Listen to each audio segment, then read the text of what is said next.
Graça e paz a todos e todas. Nós fizemos uma leitura de um trecho longo do Evangelho, né? Todo ele permeado pelo tema Reino de Deus. Reino de Deus. Capítulo 13 de Mateus, ele reservou para colecionar, fazer uma coleção de coisas que Jesus revelou para os seus discípulos ao longo da sua pregação. E é muito interessante que Jesus, em seu ministério, ele dedicou muito tempo para traduzir para os seres humanos, né, traduzir para os terráqueos, né, coisas, realidades que aconteciam em outro plano, o plano espiritual, mas que precisavam ser entendidas nesse plano, na nossa linguagem, na nossa realidade. E ele fez isso recorrendo a imagens corriqueiras, coisas do dia a dia das pessoas da Galileia do seu tempo. E fez isso com brilhantismo, né, com muita criatividade, de uma forma muito didática, não é? Então, acho muito interessante essas analogias que nós acabamos de ler e que Jesus, então, declara no capítulo 13 de Mateus. Estamos a uma semana do aniversário da nossa igreja, 42 anos da IPU de Brasília. E foi muito bom ter esse texto para nós trabalharmos o culto de hoje, porque ele tem a ver com essa comemoração da nossa comunidade. Uma das imagens que Jesus utiliza é a do grão de mostarda, uma semente muito pequenina que cresce até se tornar uma planta com mais de 2 metros de altura. Existem várias espécies de mostarda e essa é uma que existe na Palestina, que Jesus conviveu. Então ele observou que uma sementinha, ela não chegava a ser uma grande árvore, mas chegava a ser um arbusto bastante considerável, né, para o tamanho da semente que era. Outra imagem que Jesus utiliza é a do fermento, usado nas casas da Palestina para fazer o pão de cada dia. Então, não existia padaria, né? O pão era feito por cada casa, cada pessoa, normalmente as mulheres. Então, elas preparavam o pão que ia ser consumido pela sua família. Então, era feita a massa e colocado o fermento para esse pão, então, para essa massa crescer e poder ser assada para dar origem ao pão. Outras duas imagens que Jesus utiliza têm a ver com a atividade pesqueira, que era a atividade dos seus discípulos, né? Uma boa parte deles. Ele os conheceu pescando no mar da Galileia.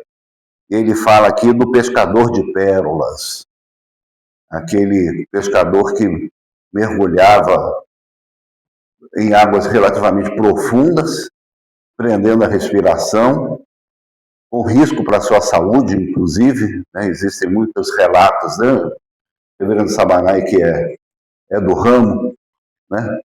Os pescadores que, na volta para a superfície, têm problemas sérios, né, de descompressão do pulmão, então ele arriscava a sua vida em busca de ostras que dessem assim, pérolas valiosas. E uma pérola que se distinguisse das demais era muito mais valorizada. Então ele usa essa imagem e usa também a imagem do arrastão, da rede que vem para a praia cheia de peixes e que então ela é arrastada para a areia e ali então é feita a separação dos peixes que vão ser aproveitados ou não. Então sempre Jesus utilizando coisas da realidade do dia a dia das pessoas com quem ele convivia para falar de quê? Falar de reino de Deus.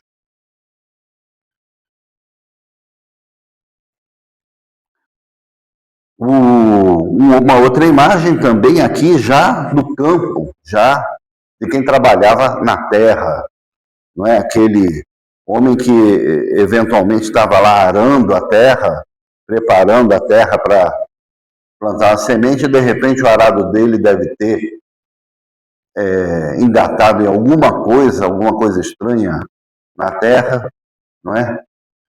No princípio ele não deve ter gostado dessa situação, né? Julgou que seria uma pedra, alguma coisa assim que estava estragando o seu instrumento, e quando ele foi ver e foi desenterrar, ele viu que era um tesouro. Viu que era uma caixa que dentro dela tinha coisas valiosas. Mas ele não teria direito, como trabalhador, a pegar aquele tesouro. Aquele tesouro pertencia ao dono do terreno. Então, o que ele faz? Ele junta tudo que ele tem para comprar aquela terra, porque aí ele teria, então, direito àquele tesouro que ele tinha achado. Então, ele contempla o dia a dia das mulheres, o dia a dia de quem trabalhava no mar, o dia a dia de quem trabalhava na terra. E ele conclui essas analogias que ele faz dizendo o seguinte, né, que ele contempla agora a imagem de um homem dono de uma casa, um chamado, né, para usar aqui entre aspas, chefe de família, embora a gente saiba que na realidade brasileira a maioria das famílias é chefiada por mulheres, não é? Mas vamos fazer essa concessão de linguagem aqui. Então, um homem que tem na sua casa um baú. Nós temos aqui a imagem, né, de um baú. Um baú que contém coisas antigas e coisas novas. O nosso baú tem ali um lampião de querosene, não é? E alguns aí conviveram com ele na sua infância, especialmente quem morou aí no campo ou em algum lugar que não tinha luz elétrica, não é? Um telefone de baquelite daqueles de disco, igual eu tinha em casa quando era criança, telefone igualzinho a esse. Um rádio de válvula, daqueles que a gente ligava e tinha que esperar o rádio esquentar para a gente começar a ouvir ele falar, não é? E um castiçal com uma vela, coisas antigas. Mas tem também ali um smartphone, tem uma Alexa e tem um fone de ouvidos bem sofisticado, bem, né, com respostas graves assim, de qualidade e tudo. Esse é o nosso baú. Jesus diz que o reino de Deus, quem procura compreender adequadamente o reino de Deus, é como alguém que tem um baú desses na sua casa. Coisas velhas, talvez herdadas de seus pais e avós, e coisas novas que ele descobriu e incorporou recentemente. Temos, então, aqui na igreja, 42 anos de história. Todos nós temos essa alegria de estar comemorando isso no próximo domingo, né? E eu quero convidar, então, as irmãs e irmãos a refletir sobre reino de Deus, igrejas e baús. Porque a igreja ela tem essa característica, não é? Na igreja nós encontramos e reunimos coisas antigas, muito antigas, e também coisas novas. A igreja é um ponto de encontro dessas coisas. Na igreja nós cantamos músicas que têm aí 400 anos até. Castelo Forte, um hino composto por Lutero em 1518, 1519, por aí. Né? Mais de 500 anos. Uma canção que a gente conhece, faz parte das nossas celebrações. Outros já são um pouco mais recentes, vamos dizer aí que tem uns 300 anos, né? Os hinos de Charles Wesley, que nós temos incorporado nos nossos hinários, e outros 200 anos. Quando a gente abre um hinário, a gente vê lá um baú de coisas bastante antigas. São parte da nossa espiritualidade, são parte da nossa linguagem. Até a arquitetura, os elementos que compõem o nosso ambiente, remetem para uma coisa secular, uma coisa mais ancestral. Claro que existem igrejas de arquitetura absolutamente moderna que não preservam nenhum desses vínculos, mas muitas de nossas igrejas têm essa ligação com o passado, com as coisas antigas. A própria Bíblia é um livro que nos coloca aí uns 3.000 anos atrás, pelos acontecimentos que ela narra. Né? Ela documenta, ela nos ambienta em um mundo totalmente diferente do nosso. Ela é base da nossa crença, ela é base da nossa doutrina, ela é base da nossa fé.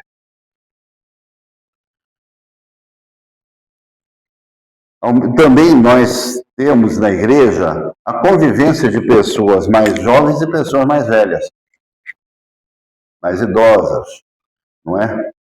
Muitas pessoas que a gente que é jovem conhece que são mais velhas, fora da nossa família, a gente conhece aonde? Conhece na igreja.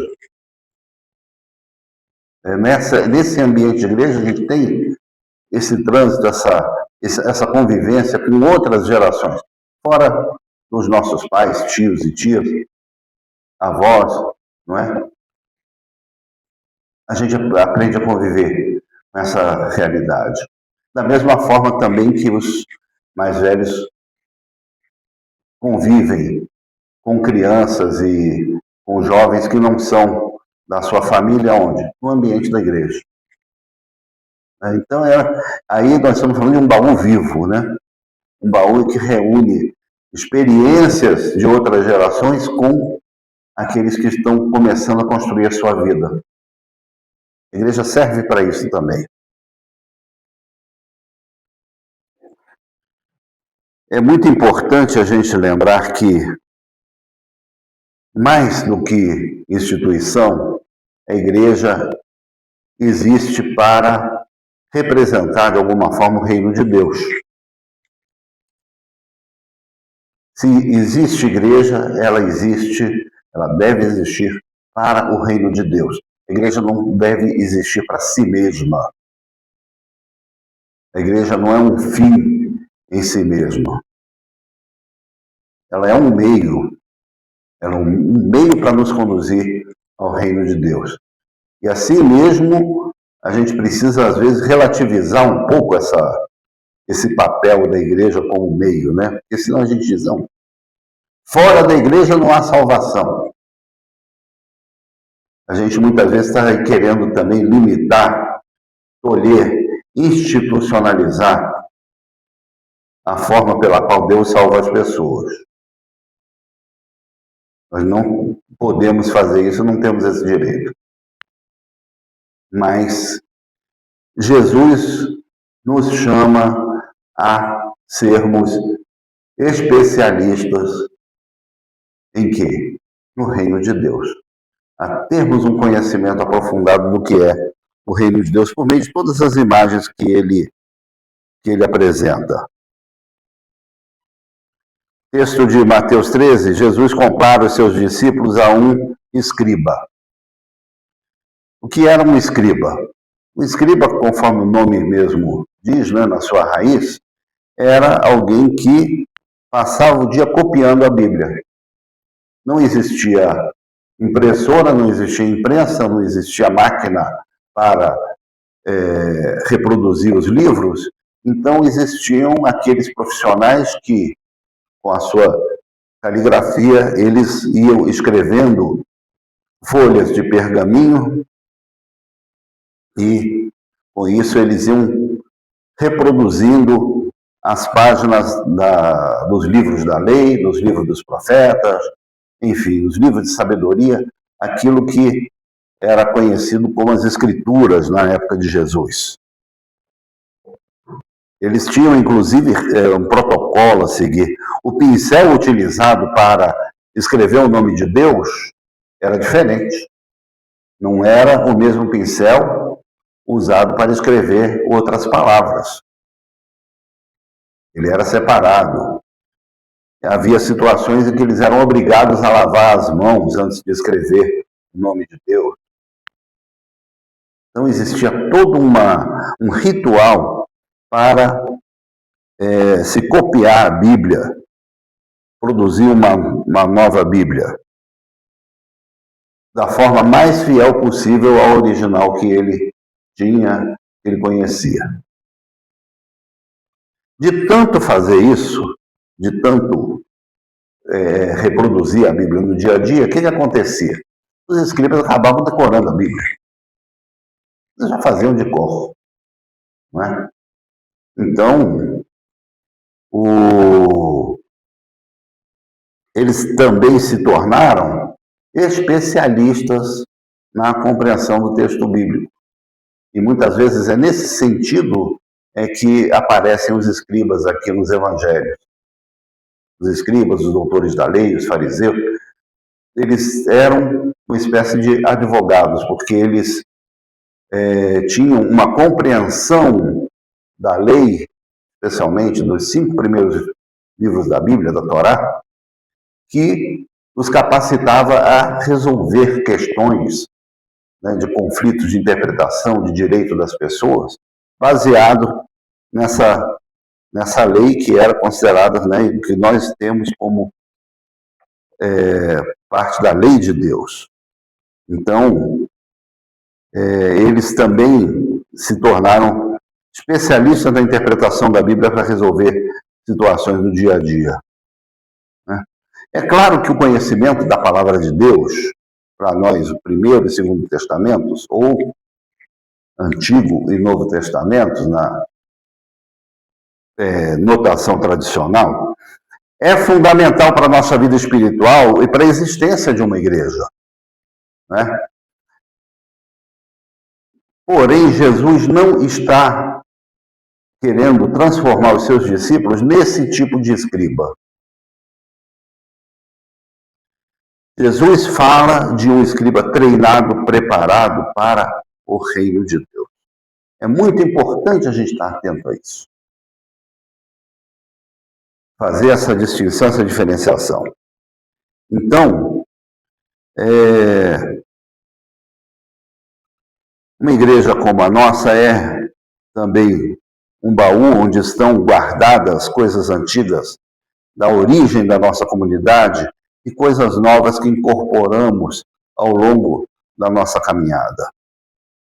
No nosso baú nós vamos encontrar álbuns de retratos que mostram os fundadores desta igreja, os pastores, as irmãs e irmãos reunidos, famílias, crianças da época, enfim, pessoas que sonharam com uma igreja em Brasília que representasse as propostas e compromissos da recém-criada IPU em 1984. Vamos encontrar fotos também desse terreno coberto de mato, vazio. Vamos ver esse templo sendo construído, inclusive com os próprios pastores participando da construção, né, levantando madeira aqui para montar essa estrutura. No nosso baú vamos ter fotos de crianças nascidas aqui na igreja, que hoje são pais e mães de família, que se formaram, que abraçaram uma profissão, que estão pelo mundo, no exterior, outros voltando do exterior, não é? E que vivem a partir das coisas que aprenderam aqui nessa igreja. Mas o baú ele não contém só memórias de tempos idos, nós vamos encontrar também a ordenação de um membro desta igreja ao pastorado, a nossa inserção nas redes sociais, os cultos celebrados virtualmente durante a pandemia, mantendo a nossa comunhão naquele período difícil que nós atravessamos, e também a chegada do reverendo Luiz Sabanai para somar conosco, para caminhar conosco, como está fazendo até hoje, não é? O surgimento de outras igrejas a partir dessa comunidade que nós fundamos. Esse templo deu origem, né? Foi o berço da origem de outras igrejas e está hoje abrigando também a Igreja Metodista aqui do Lago Norte, né? Então, nesse baú nós temos que acrescentar também as mensagens entregues aqui no púlpito, momentos de louvor, as orações respondidas na vida de centenas de pessoas, pessoas foram curadas. Tudo isso está dentro do nosso baú. Tudo isso é patrimônio da nossa história. Nós somos, então, chamados a ser escribas do reino de Deus, sabendo que o reino de Deus é algo que vai além da igreja, vai além dessa comunidade. O apóstolo Paulo define reino de Deus como amor, justiça e paz no Espírito Santo. Então, em todos os lugares onde falta amor, onde falta justiça, onde falta paz, é o espaço para a gente anunciar e construir o reino de Deus nesse lugar. Essa é a nossa missão ampliada que transcende o espaço deste templo, deste terreno, dessa igreja.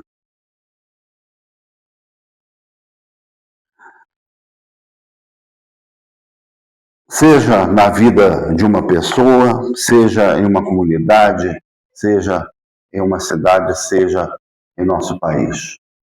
Nós somos chamados a anunciar o reino de Deus e precisamos ter clareza dessa visão.